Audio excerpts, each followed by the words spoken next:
Hi guys, welcome to my channel. My name is Keneiloe Myoli, and if you're here for the first time, welcome. I hope that you will like it here and will consider subscribing on the red button down below to become part of the family. And if you're a returning subscriber, thank you so much for your continued support. I appreciate you. So in today's video, I thought I'd talk about my son's jaundice experience and how it was basically.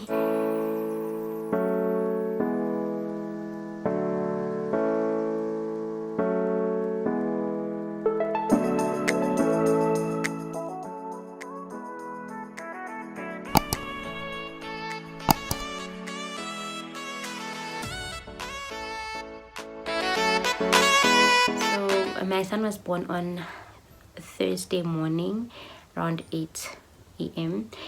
It was on 2nd of October, and we were meant to get discharged on the Saturday. Saturday in the early hours he was crying. The nurse came to check, are you guys okay?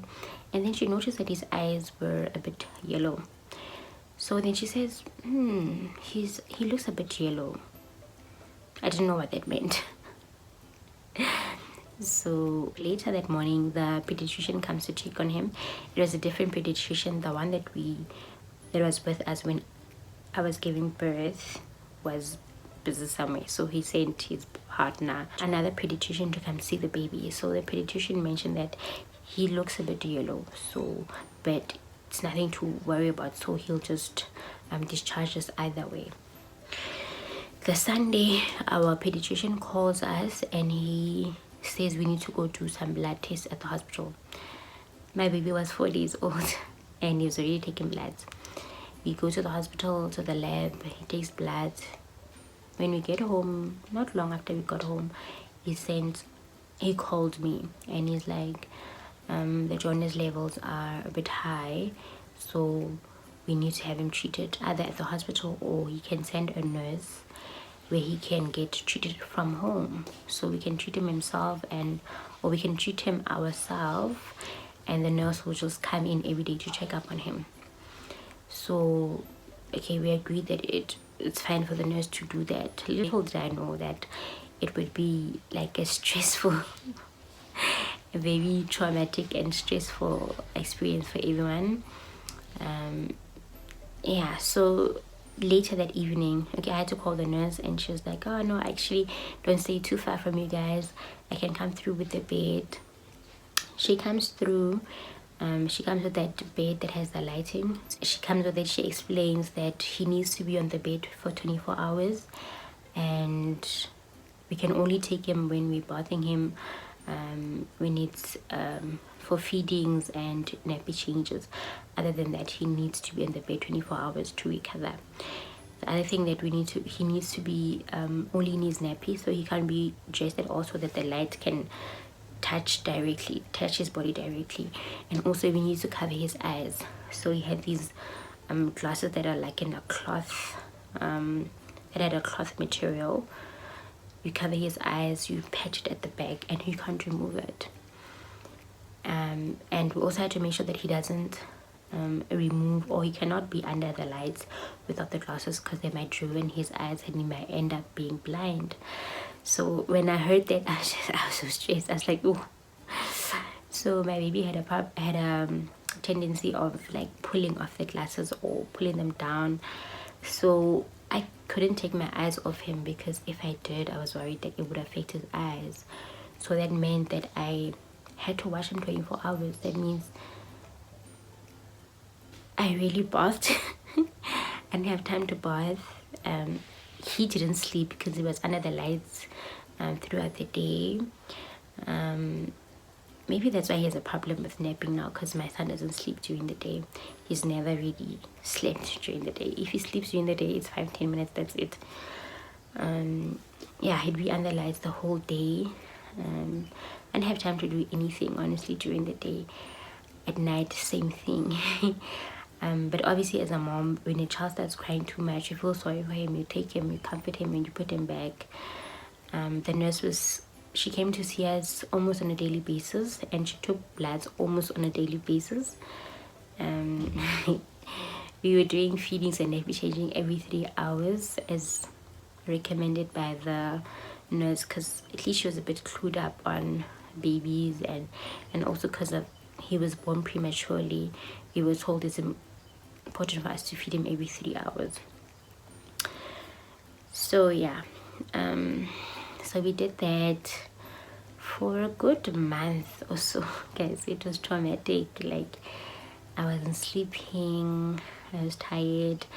Baby's jaundice levels, the one day that be getting better, the next day when we do bloods, it's worse. So it was a lot of up and down, and looking back at it now, I think it would have been better if he got the treatment from hospital, because they're in those cubicles at the hospitals, and I think it's easier for the nurses to keep him there, and then you can just go visit baby, you know, even if you're there the whole day, but at least you don't have access. You can't just let me remove him myself because he's crying too much.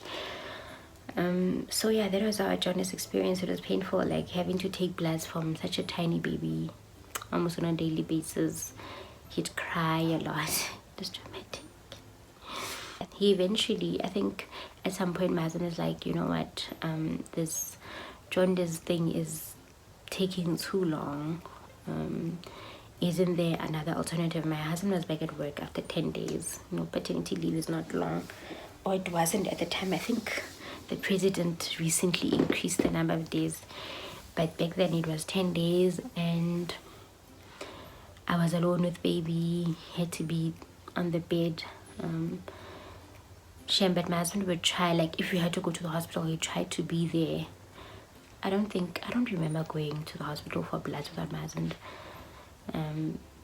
Yeah, maybe I did, I don't know, but if I did, it was probably once or twice. And yeah, so we spoke with the pediatrician. They're like, you know what, son, he gets better and then it seems to get worse. How long is this gonna carry on?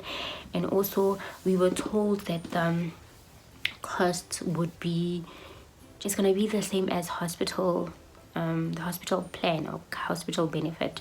So the charges that they charge us at home would be the same charges that they would charge us at the hospital. The doctor eventually said, okay, I hear what you're saying. He seems a lot better. Maybe from now on what you must do is put him in the sun. So we put him in the sun, and the yellow eyes slowly went away. I look for a picture to show you when his eyes are still yellow, but I'm not gonna add the bad one because it's quite traumatic. Even for me, I can't look at the photos when he was that tiny with just a nappy and those glasses around his eyes. It's not a nice thing to see. But yeah, there's a picture that I know that I'll add where he had the yellow eyes. You could see, like, okay, he does really have jaundice. So after that, I would sit him outside in the sun with just his nappy for about 2 hours. They gave us certain times when the sun is not too hot. I think after 3 and before 12 or something like that. I can't remember. But yeah, those, you know, those hours where they say the sun is not too hot, that's when I would go sit outside with him and just let him get some sun on his body. So he eventually got better, and then doctor's like, no, he's perfectly fine. I think we did blood tests and he was okay.